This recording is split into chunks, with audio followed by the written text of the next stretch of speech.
What surprised me was when I looked down on the trading pit, I could see people in those days slamming their telephones down, almost pulling their hair out, getting angry. Their body language was intense, it was rigid, it was fearful. And I wandered down to see a few people and said, what's going on? And they started to talk to me and I started to listen. And within about 6 weeks, I had a queue of people outside of my office on a daily basis, traders wanting to come and talk to me, wanted me to listen. And I thought, well, I'm not their boss. Why don't they go and talk to their boss? Compassion comes from that word with pain. And it's also so violently true that the market will find your weakness and punish you. And of course, the last thing we need is to punish ourselves, and we need to recover. And from a drawdown, we need to get back in there.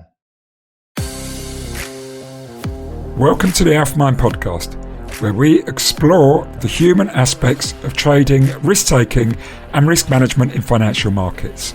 Our podcast is proud to be sponsored by the Society of Technical Analysts, the STA, a superb organisation committed to trader education through top-tier courses and diplomas. As an exclusive offer, our listeners can access the STA's outstanding home study course at a discounted rate. For more details, visit alpha-mind.net. We are also thrilled to announce the opening of our High Performance Trader Development Programme to the wider trading community for the first time ever. For nearly 15 years, Alpha Mind has provided versions of this programme to leading hedge funds, investment banks and commodity and energy trading firms, helping professionals at leading trading organisations to enhance their skills and transition into high-performance trading professionals. The programme includes 10 live interactive Zoom sessions, each lasting 2 hours, focusing on the mental, emotional and personal challenges faced by traders in the uncertain world of financial markets. Whilst most trader development focuses on the basic skills of trading, the High Performance Trader Development Programme focuses on the attributes needed to excel as a trader. Led by Alpha Mind's very own Mark Randall and Stephen Goldstein, this programme is limited to just 25 participants and runs from March through to June 2025, with sessions on Monday evenings after the UK and European Trading Day. Participants will engage actively, sharing experience and exploring key concepts together in these sessions to help deepen market understanding, to help improve trading processes and to work on managing emotional and personal challenges. For more details, visit the STA homepage at technicalanalysts.com. Then click on the Education tab, then the STA Courses tab, and scroll down to the High Performance Trader Learning Programme. Now, on with this week's podcast.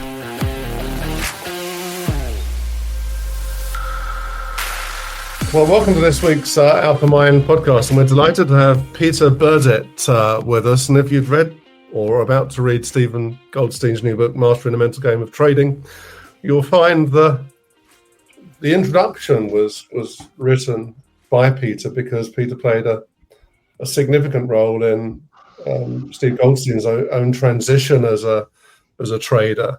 And we'll reflect on that perhaps as we go into the podcast. But perhaps, Peter, and of course, welcome to you. If you could sort of just go back and give us a bit of a storyline as to, what world you've come from, what experience you've had, and the point in time when you became a coach and what that meant and what drove you to make that shift. Welcome. Thank you, Mark. Hi, Steve. Thank you for the opportunity to share my story, to contribute to the development of all you young, up-and-coming, successful, mature traders out there. I guess I'm a reformed banker. So I started off as a bond salesman, but don't hold that against me. I'm an accountant by profession, and I got involved in financial advisory roles, infrastructure projects for various governments around the world, and melded together all sorts of individuals into teams, effective teams. My biggest challenge was being parachuted into Australia, where I went as Pete the Pom and I left as Pete the Friend. They gave me an Australian cattle whip as a farewell present. And I guess one of the things that I've been told is that I'm quite a good unifier. On a good day, I can listen. I'm left-handed, and so I'm told I'm quite a good strategist. I then had many years as a company doctor, being jettisoned into underperforming loans and trying to turn companies around. And I realized that irrespective of the industry or the company, there were constant themes in why boards or companies really didn't perform. And it was really about square people in round holes or round people in square holes. And then sadly, my first wife died, and I had to have some therapy. And I undertook 6 years, both as a therapy and also as a student in the area of Gestalt, which transformed my life. And I know that Steve is a great fan of Gestalt psychology therapy and Gestalt transformation. I then got a phone call one Thursday afternoon from the chief executive of what became Barcap, who I'd worked with in Australia. And he said, "You're coming back to work for me." And I said, "Well, actually, I've just set up a company called Chief Executive Mentoring." He said, No, forget that. You're coming back to work with me. And you're going on the management committee. How much do you want? So I told him how much I wanted. He said, no, that won't get you into the director's lunchroom. It won't get you a Lambretta. You need to get a company car, and we need to pay you 3 times more than you've just asked for, which was interesting. So I found myself in Royal Mint Court. I don't know whether you've ever been to Royal Mint Court, but that was where the foreign exchange, fixed income, short-term interest rate group, and I sat over the trading pit. And I remember when we came out of the ERM, and I couldn't believe the intensity, the energy, the wave of activity as it was coming to light that we were coming out of the ERM. Anyway, so that was I guess, when was that? That was the mid-90s, was it? I think. And the privilege of being global head of strategy, which is what I was asked to be. I was asked to be global head of strategic planning, but I got rid of the planning piece because it was like cranking a handle. So I became global head of strategy. The privilege of that was that I could poke my nose into all sorts of things. And through the process of me not knowing very much about certain other areas, I asked lots of silly questions. And actually, the silly questions that I asked turned out not to be quite so silly, because some of the people hadn't asked those questions themselves. Right down to why should an FX forward be in FX? Why shouldn't it be an interest rate product? And that was all down to political maneuvering. The FX people wanted to keep it up to 5 years. And, I felt it should be probably FX options futures up to 2 years. But the real story I want to share is that I'm sorry about my daughter's cat in the background, which is being picked up tomorrow. What surprised me was when I looked down on the trading pit, I could see people in those days slamming their telephones down, almost pulling their hair out, getting angry. Their body language was intense. It was rigid. It was fearful. And I wandered down to see a few people and said, what's going on? And they started to talk to me, and I started to listen. And within about 6 weeks, I had a queue of people outside of my office on a daily basis. Traders wanting to come and talk to me, wanted me to listen. And I thought, well, I'm not their boss. Why don't they go and talk to their boss? I don't really know their exotic. I don't really know their derivative. I've never really priced one. And that didn't really matter. They just wanted to talk. And I guess through the process of my Gestalt therapy and coming to terms with my own grief, I developed a sense of compassion, empathy. I think you said, Mark, what drove you into coaching? And I think now I prefer to think I'm driving rather than being driven. And I prefer to work with people who would like to drive rather than being driven by their demons. Now, I won't go into too much detail about my early background, but although I had parents at the age of 8, I was sent to a seamen's orphanage in Devon. And that was character building, to say the least. And I wasn't bullied, even though most of the guys there were ex-merchant seamen orphans. I could have been bullied because I was a bit like Rodney in Only Fools and Horses. I was 6'3" and very, very skinny at the age of 13. So, I stood out like a sore thumb.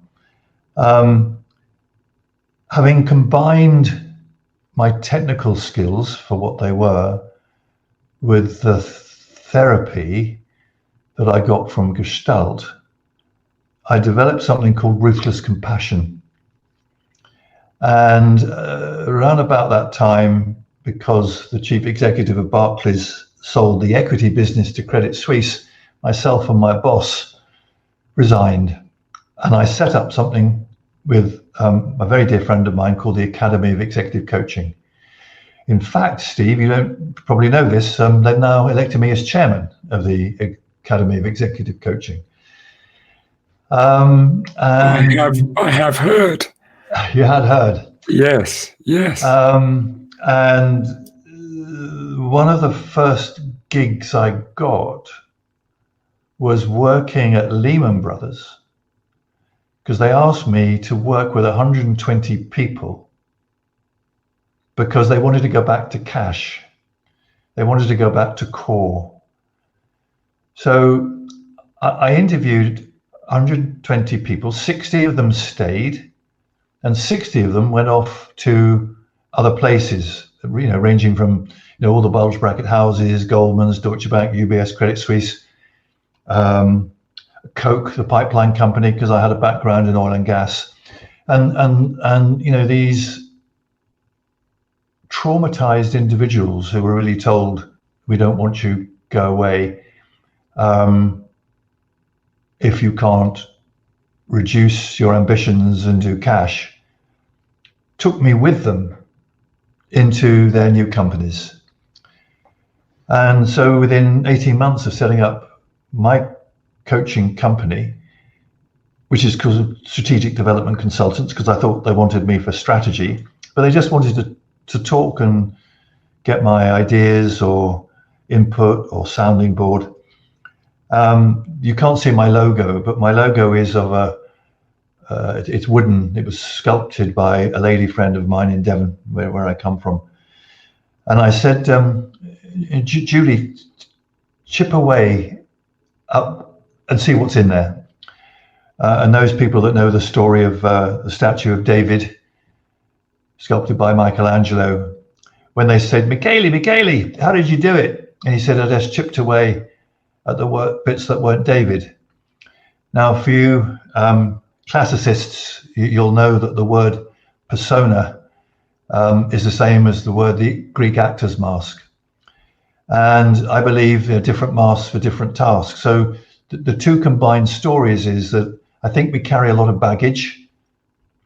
And I can usually tell by some of the psychometrics that Steve and I do whether someone's intense and a foreign exchange intraday trader, whether someone's the other end of the spectrum, rather carefree and a macro trader. I can usually tell them a little bit about their upbringing before they have admitted it to me, because people's trading styles is founded in those early days. And sometimes the demons that we carry project us and help us take risk. Sometimes they define us in terms of our risk management philosophy. And sometimes they dumb us down in terms of not taking enough risk. I do find it interesting because I have a range of clients as to why people choose certain careers. So I've got policemen, I've got doctors, I've got psychiatrists. I've actually got a rabbi, as Steve knows, that I coach. I've got biochemists. I've got caravan manufacturers. Why do people choose their careers? And I think careers choose them rather than the other way around. So I guess all I do as a trading coach is really to understand what their story is, why they're trading, and more importantly, whether what they say they do is what they actually do. I'm going to pause there, Mark. Yes, thank you so much. Of course, so sorry to hear about your first wife in that story. And yeah, we all have these challenges that turn up, and that's how we respond to them. And perhaps that was also a driver that came into, sort of determining purpose in a way, and having a purposeful direction, and carrying yourself differently as well to these coaching conversations. I know that chemistry is very important, and how you turn up and how you show up and how you listen and what your tone is. It's very clear from your engagement. I think those that are in this space that do well have the right tone, the right pace, the right presence to engage, and some of that, of course, is listening. Some of that is also listening, but also watching how they're saying those things. So attention and awareness to that detail, I think, is a huge foundation. You mentioned a few times the word Gestalt, which, whilst I'm familiar, it's perhaps something that the audience will think, well, what is that? That sounds like it was the backbone for a lot of your work, a lot of the work that Steve does. I know he refers back to, obviously, behavioral finance, but also Gestalt as well. And perhaps between you and Steve, you could perhaps just enlighten us as to, is it a philosophy? Is it a practice? And how does it translate into something that helps coaching per se? Perhaps Steve can lead that conversation with Peter. I think I'm very interested to guess here how that goes. My, of course, backbone was more from the mindfulness kung fu space compared to Gestalt. But anyway, I'm all ears, and I'm sure our audience are. Well, thank you, Mark. And again, Peter, welcome to the podcast. And just to say to you, and also for the audience listening out there, this is a real honor for me to have Peter here. My entire journey to where I am now owes a huge debt of gratitude to Peter. In that 24 years ago, I was arm twisted into participating in a trader performance coaching program with Peter by my then boss, who had worked with Peter in his previous company. Peter had run, I think it was a leadership management development program at Deutsche Bank. And my new boss at Commerzbank at the time was really keen to bring Peter in, and felt that if he could work with the traders, it could make a huge difference, and was given a budget to work with one as a starting point. And I think I was that guinea pig. I think he twisted my arm, thinking, out of anyone here, Steve will be the most interested person. And being a trader, I rejected it. I was very cynical, skeptical at the time. But like I said, my boss twisted my arm, and it really changed my entire life. It changed my career trajectory. It changed my performance as a trader more than anything. It had a huge impact on who I was as a trader. And even though I'd been doing it for 13 years to that point, and I tell many people this, I don't really think I was a trader. I think I was someone doing trading. And I think after that, I became a trader. And after that, I became a lot more successful in my trading efforts in many different ways. And that was the impact he had on me at the time. You then had an impact many years later when I returned to you, hoping that you might be able to help me land a job somewhere in the hedge fund world. And I ended up becoming a coach as a result of those conversations, when you sort of planted the seed in my head and I couldn't turn it around. And then later on, we become friends, we become colleagues. You became a supervisor and a mentor to me. And as Mark said, you wrote the foreword to my book, which was a great honor for me. So with that build up, let's go to what Gestalt means. It's very hard to define what Gestalt is. And I think if you speak to 100 different people who have studied and learned Gestalt, I think you will get 100 different answers. And the word itself probably leans towards that because it's a German word, which doesn't have a direct translation in English. The closest thing is form, but I don't think that really captures it either. I think that the whole term is so difficult to describe. But for me, I think it's that trying to sort of capture something and describe something that is almost indescribable, which kind of lends to me the beauty of it. Because when I work with a client as a coach, I don't know them. I don't know who they are. I don't know their story. I don't know what they're looking for. I even started out with a view as I don't know how to help them. And rather like you ask that question of Gestalt, what is it? Constantly, you ask that question of a client when you're using a Gestalt method or approach to try and help them make sense in some way of their own challenges. I don't know if that fairly describes it as you would see it, Peter, but that's what it is for me. You just don't know what it is, so you don't stop inquiring about it. We're going to go back to the podcast in a second. Just first, we want to tell you about a new initiative we are doing with the Society of Technical Analysts. Alpha Mind will be delivering our first high-performance trader learning program, and it's going to be delivered by myself and Mark Randall next year, starting in March 2025.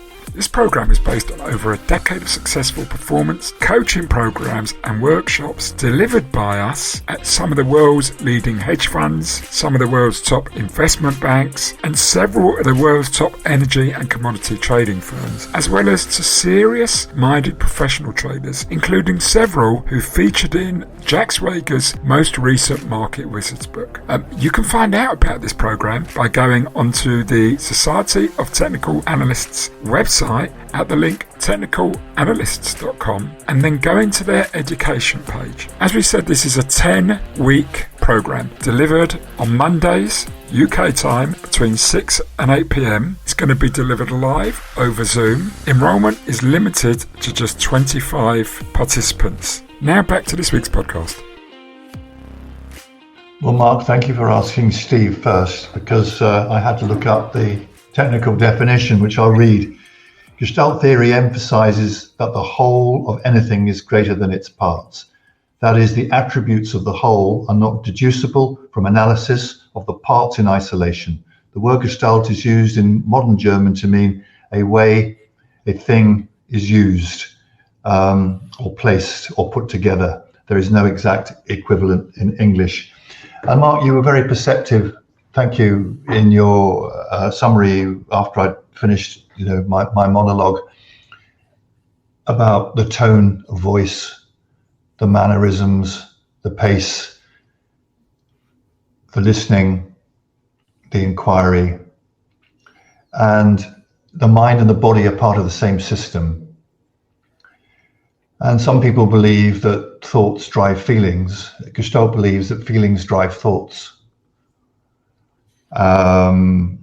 And there's a wonderful program on Prime Video, and it's called Jung and Alchemy. And alchemy is the process of transforming stone into precious metal.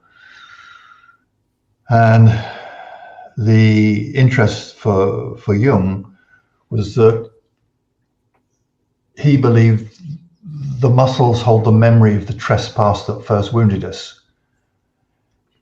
And I'll use words like express, expression, exercise. And sometimes my partner will say, have you had a good day today, darling? How many people have you made cry? And somehow getting in touch with people's feelings where they cry, not only does it release the same chemicals as in mother's breast milk, but it can be calming, can be expressive, it exercises, it shifts energy.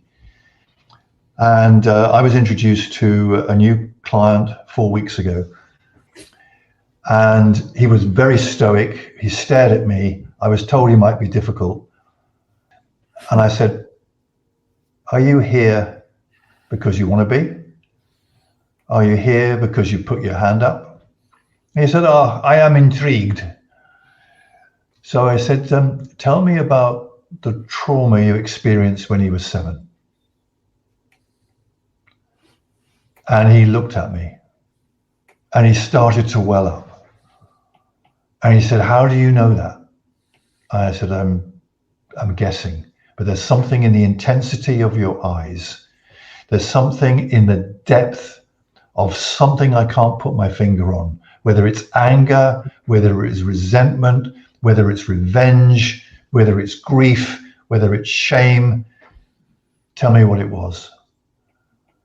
He said, well, when I was 7, I was on a bike ride with my friend, and I needed to get home because I knew my father, who was a policeman, would scold me if I wasn't home in time. And my friend fell off his bicycle and hurt himself, and I didn't go back to pick him up, and he died. Wow. That was in the first 10 minutes of a connection. He said, what's the relevance of that? And I said, because I'd also done a profile on him and looked at his trading style. And he was deeply logical, intensely structured. And as Steve knows, when we work with a psychometric called Lumina, there was no empathy. There was no imagination. And I said, how do you think it would be if you brought emotion into your trading? He said, that would be a waste of time. You know, everything is logical. I said, but the market is emotional. People buy on a rumor, then they sell on a fact, or they buy on a fact and sell on a rumor. I said, how would it be if you shared or got in touch with your emotions? Because somewhere in there, you're suppressing your ability for intuition. He said, my wife says, and my mother says I should share more emotion.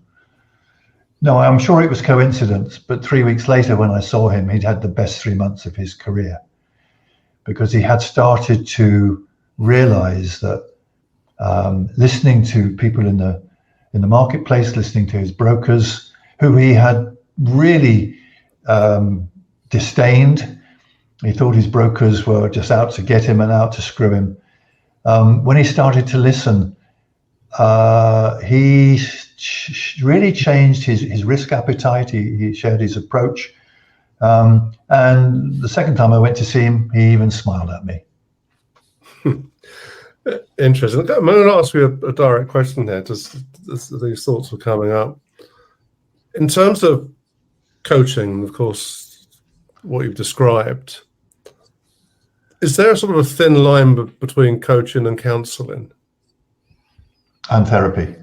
And therapy. I mean, it's sort of, it seems at times where, as a coach, you need to be very careful as to where you head and know where to stop, I suppose, as well. Certainly work I've done, I've had to stop and say, look, you need to talk to your doctor about it. You need to sort of seek a professional. And I think there is a skill in managing that, or realizing that as well, realizing that there's something turning up here that actually needs more than what I can give, and be in a position to say that. But yeah, I mean, just to say that, I mean, the therapy, counselling, coaching, there's certainly in dealing with the person, there is this blur, isn't there? I was quite interested to hear quite recently. I didn't realise that psychotherapists were not regulated in the UK. You know, they're registered, but there's no regulation there. I know in the coaching world there isn't. In mindfulness there isn't. You know, so these areas where I guess cognitive therapy is blended within them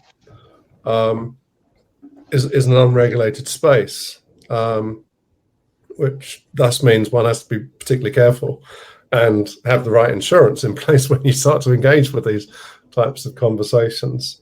And I want to shift the conversation a bit more into performance. And, you know, we know that, you know, you've got,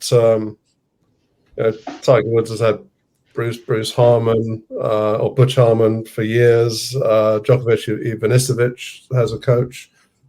And sports coaching, we often say that, you know, trading is a sport. You know, it is a game, and the overlap certainly is how we see trading as a performance thing.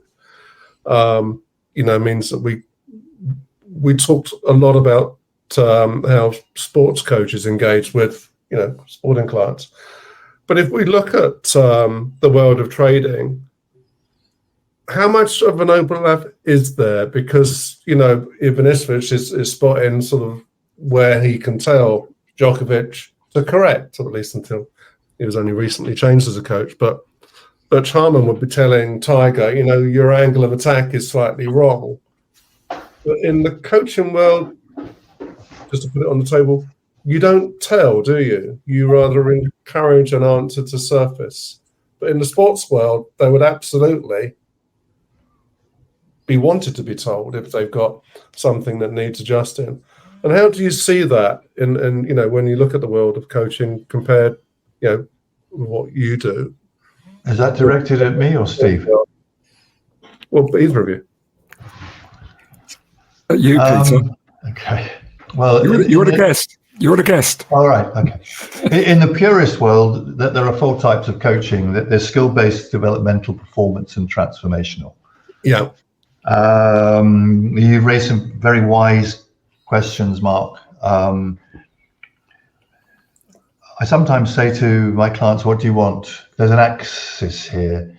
There's consultancy, there's mentoring, there's coaching, there's psychotherapy. In fact, I said to a fairly prominent hedge fund owner the other day with that menu. He said, no, we've got enough consultants. I've got my mentors. Not sure I need a coach. I want psychotherapy. And I was explained that I was an accredited coach and supervisor with a background in Gestalt therapy, but you know, that's not a registered form. So anyway, you said lots of things. I don't quite know how to answer it. I took some people from a bank onto a leadership retreat, and I had rest and recuperation, and I'd organized 10 tennis coaches. It was in Switzerland, which is important because I hadn't got enough tennis coaches to go around. So I found a few friends, and I found some skiing instructors. And the skiing instructors got better feedback than the tennis coaches. I noticed the difference in terminology: tennis coaches, skiing instructors. Yeah. Oh, wow, I don't know what you did with your forearm or your backhand, but that needs to be improved. So next time the ball came, the individuals were looking at their backhand and their forehand. They weren't looking at the ball. Whereas the skiing instructor said, wow, that was a really powerful shot. How did you feel? So they got better feedback. Your wise question about what's the difference and where are the dangers. I have to say that I don't know how many people I've coached over the years, because I'm 75 now and I've been doing this for 30 years. only two people, I guess, in all of that have I ever suggested go and see a professional. One was a closet alcoholic, very clever closet alcoholic, and the other one did have suicidal thoughts.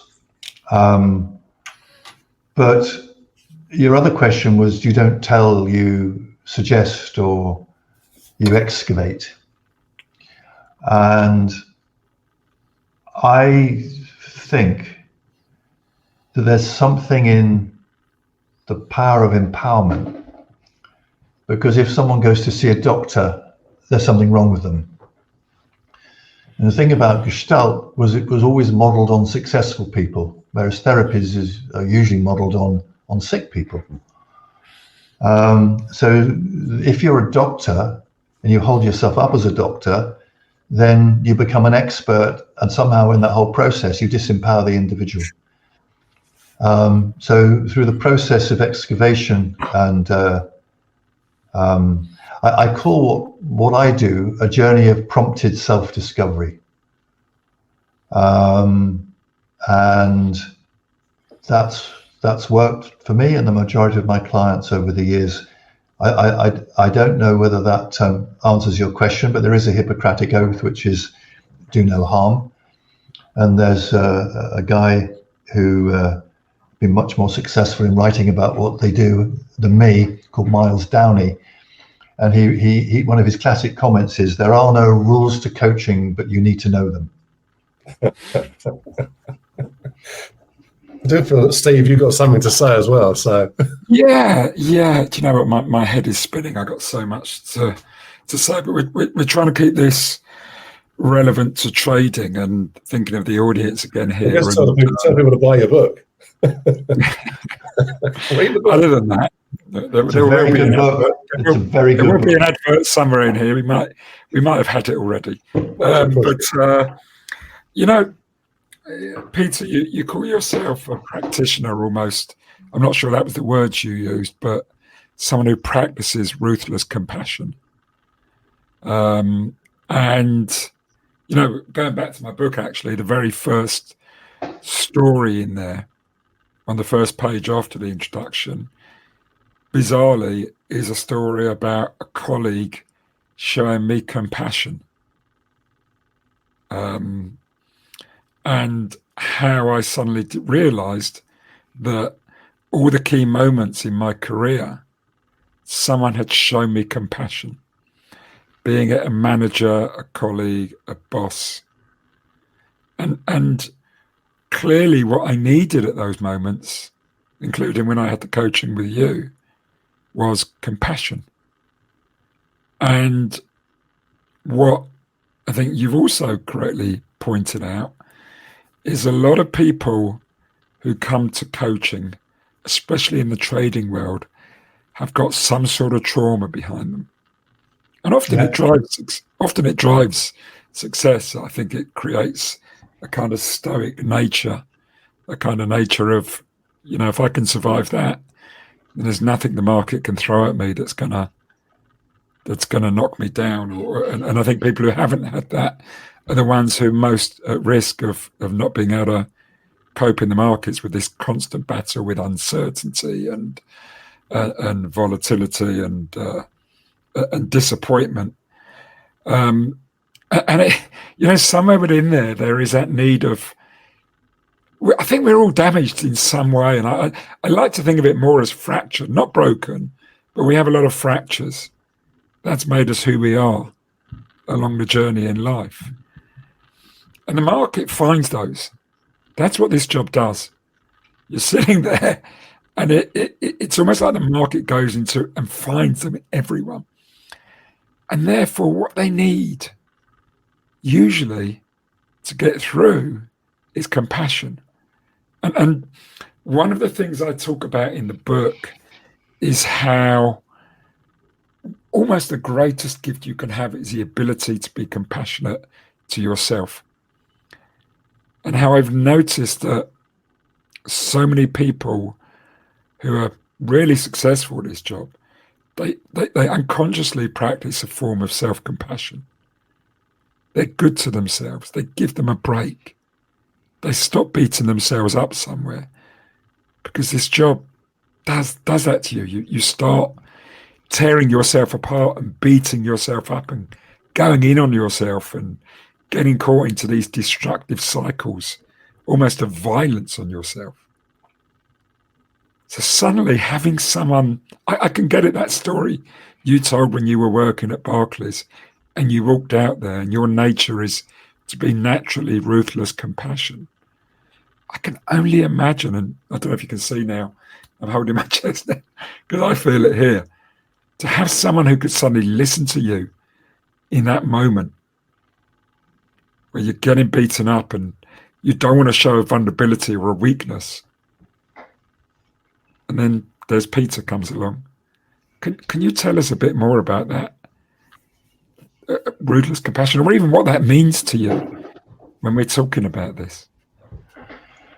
Well, it's a very poignant and moving reminiscence of yours, of how people were forgiving and understanding and compassionate with your pain. Compassion comes from that word with pain. And it's also so violently true that the market will find your weakness and punish you. And of course, the last thing we need is to punish ourselves, and we need to recover. And from a drawdown, we need to get back in there. Mark said something in the early part of it, and I can't really know because I don't see myself. I only see myself on camera. But when you look at someone with love, with respect, without judgment, they do the work themselves. And, you know, we've all had parents, most of us. And, you know, our parents aren't taught how to motivate, forgive. They know how to punish, but they don't really know how to, because most of them, you know, in the Bible, it says the sins of the fathers are visited on the children and the children's children. So this becomes a theme. But, you know, we are our biggest critic, and we don't need that. We don't need to be reminded of that. And so I would say, okay, come in, sit down. What was your process? What was driving you? And, you know, there's fear and greed, there's being clever, there's revenge trading, which is always the worst. And, you know, there are some smart asses out there. You know, we can use the word on this, the big swinging dicks, they want to show off. But arrogance is a cry for help. The bigger the front, the bigger the back. Mm. And I would let people just talk to me, at me. I stayed late in the office. I mean, there weren't many nights I left before 9 o'clock at night, because people just wanted to pour their heart out and say, oh, shit, I did this, I should have done that, da, da, da. A lot of it's about sizing and timing. So was it the wrong size? Was it the wrong timing? Were you trying to be a hero? Who are you trying to prove? Who are you trying to impress? I don't know whether I'm answering your question, Steve, but I had I won't say a row, but I had a contretemps with a well-known hedge fund owner when he confronted me and he said, I hear you've told Fred, it was October the 12th, not to trade anymore this year. I said, yeah, Mr. Boss, I've suggested he doesn't trade. Yeah, but he's paid to trade. He's paid to trade. I said, I know, but he's 18% up. He's promised his girlfriend that they're going to get married next year, and he needs that money to put the deposit down. And, if he loses that money, he's going to piss off his fiance, and he's going to be very depressed, and he's not going to be good for you. So I held that line, and he didn't trade. He hung on to his 18%, got married, and the next year he was fine. He made a lot of money. But forcing him to make more was a recipe for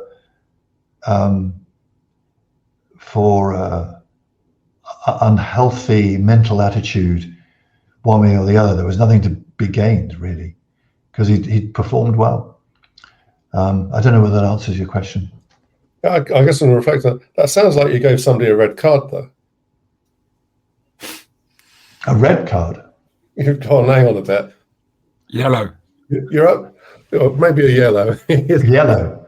Yeah, maybe a yellow warning. But hang on, But that seems like telling to me. You're sort of almost suggesting to a trader that they've done enough, and they of course would have quite rightly a line manager that they're reporting to from the performance perspective. Well, I didn't tell him. I asked him to look at the risk reward. Oh, it's just sort of to reflect on it and the risk reward. Make your own decision.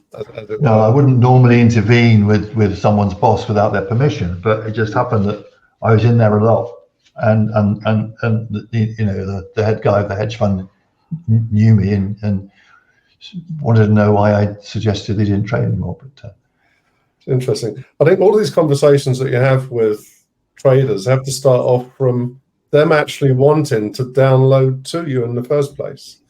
That sort of bridge, that chemistry, really important. And I think you've shared it already, but this willingness to tell your story and to have a story to tell, where there are parts of it are sharing your vulnerability, sharing your own experience with challenges, and reflecting how that might relate to their world is a really, really important part of getting somebody in a room for them to be willing to share with you. Because, of course, if you have no story and you just turn up and say, I'm a coach, tell me what's going on, the chances are that not a lot's going to be shared. But actually, if you do have that background of authenticity and your own story to tell, certainly from my experience, the power of my coaching comes from my backstory. The legitimacy of, well, why should I be listening to you? What good are you going to be to me just sitting there listening? But, if they know you've been on that journey, I think it adds to the effectiveness of them going deeper and knowing that you understand where they're going. And through your own work, you can navigate that into something that becomes either an adjustment to their process that they've worked out or something on a rather longer sort of timeline. Stephen. Yeah, do you know what I've got? I've got so many questions, but I do want to go on to a theme which we all recognise in this world that we engage with, and it's probably connected to the very reason you need to work with someone who could show you compassion. And I'm going to talk about a phrase or quote from the TV show Billions, and of course the character Wendy Rhodes, who plays the coach in what I thought was a brilliant TV series, actually. But there was a time where she was giving a talk in front of a large audience of hundreds of hedge fund managers, and someone challenged her at one point, sort of deriding her, mocking her, as if sort of being a little bit arrogant and, why would I need a coach? Why do any of us need a coach?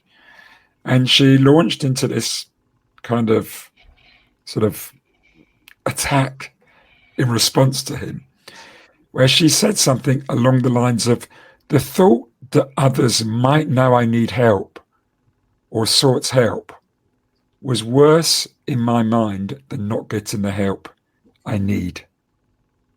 She said that to this individual. When I read that, or when I first heard that, I just kept replaying that, thinking, how did the writers get that so right? But I go back to myself in the year 2000 when I had the chance to work with you, and a life-changing opportunity that came along, and all I said was, no, I don't need that. And it was the thought that others might know that I need help or was getting help, which is how I saw it and which it actually was worse in my mind than not getting the help, which I actually unknowingly very badly needed.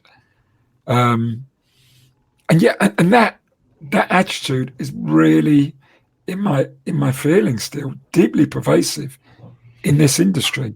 Do you have any thoughts about that?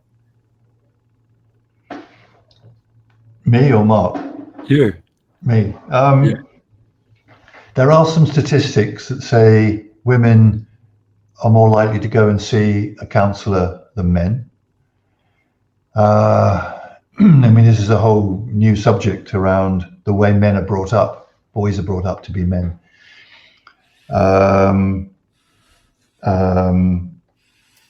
There was I'm trying to think who wrote the book, Iron John. He started off with a men's group in his garage, and then within 6 months, he was filling stadiums. And one of the things I've noticed that on many boards that I either facilitate, advise, or have sat on, the large majority of those board members, men, didn't know their fathers or had bad relationships with their fathers. I'm stumbling because I want to know the name of this guy who wrote Iron John, but I don't. Have either of you read Iron John? Not yet. No. I think it's going to be added to the list. Robert Bly. Thank you.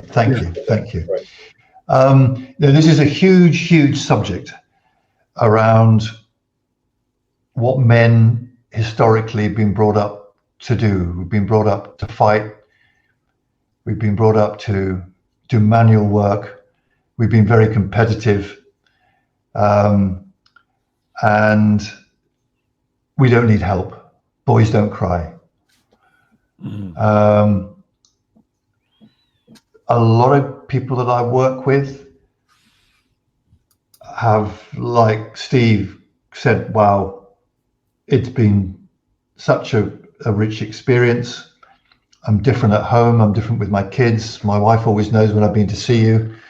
That there's something around male independence, fear of dependency, not being interdependent, which stops them from sharing their feelings. That's all I can say. But there's a lot written on why men feel they don't need help. It's a sign of weakness.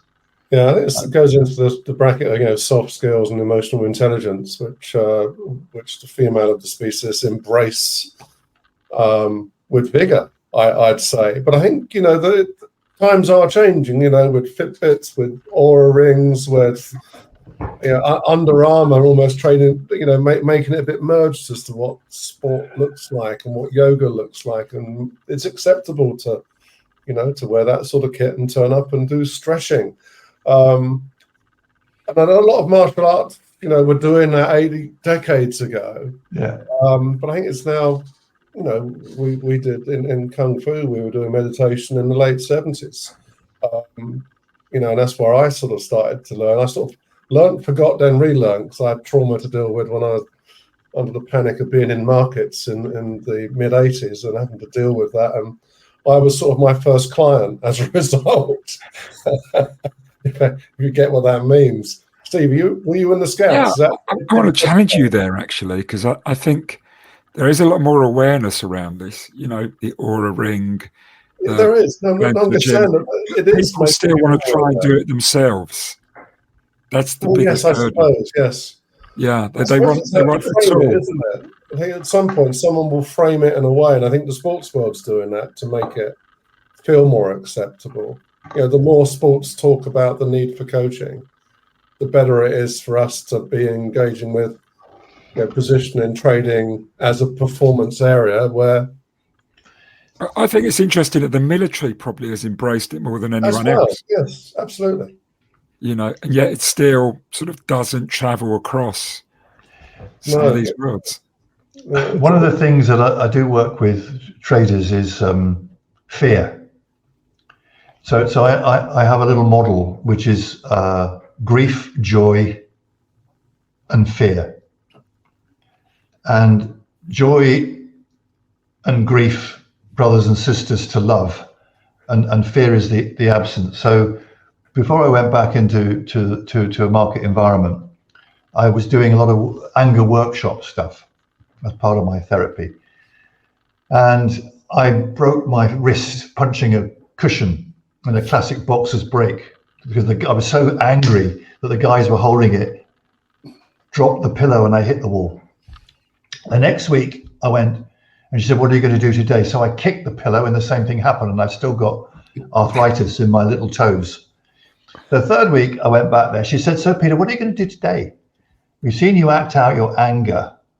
You've broken your wrist. My insurance won't cover it anymore. What are you going to do today?"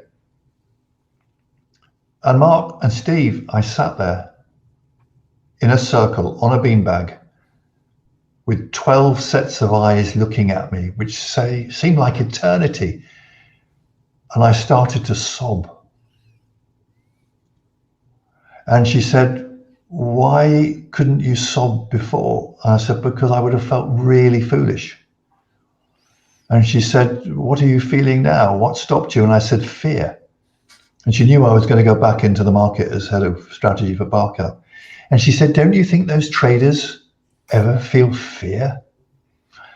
And I realized that fear is such an important antennae. It's such an important early warning system that if traders don't feel the fear, they can't take the right corrective action or risk manage appropriately. But a lot of them will think, "Oh, I'm not scared." So I help them get in touch with their fear. Great answer. Love that answer. And it's absolutely true. And you see it. I wouldn't say smell it, but actually at times you can smell it. It's wonderful. Listen, I'm mindful of the time, and we probably need to start sort of wrapping this up. Peter, I know you do some incredible work out there in the world of trading, and also in the world. As do you. That's why you're my first port of call if I've got a youngster who wants to be weaned off the technical stuff into the more transformational stuff. So you're my man. Thank you. Where can people find out more about you? I mean, you speak to hedge fund owners, you speak to business owners, you work with boards. You've got an incredible passion for this at 75.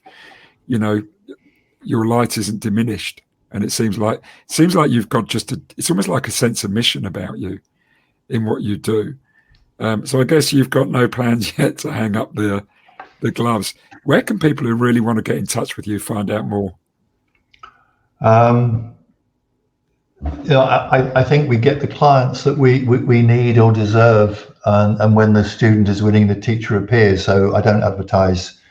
I'm very blessed with wonderful ambassadors, people that I've worked with over the years that recommend. So I'm sure if they want to find me, they will.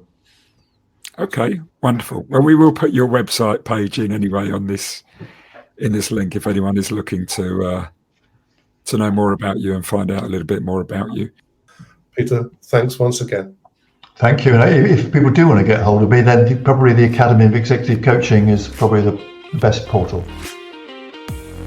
thank you for listening today. Again, thank you to our podcast partner, the Society of Technical Analysts. Do check out the offer with regard to their brilliant home study course. If you are interested in understanding more about yourself as a trader, do check out my new book, Mastering the Mental Game of Trading. In the meantime, we wish you the very best of luck and look forward to you joining future episodes of the Alpha Mind podcast. Goodbye.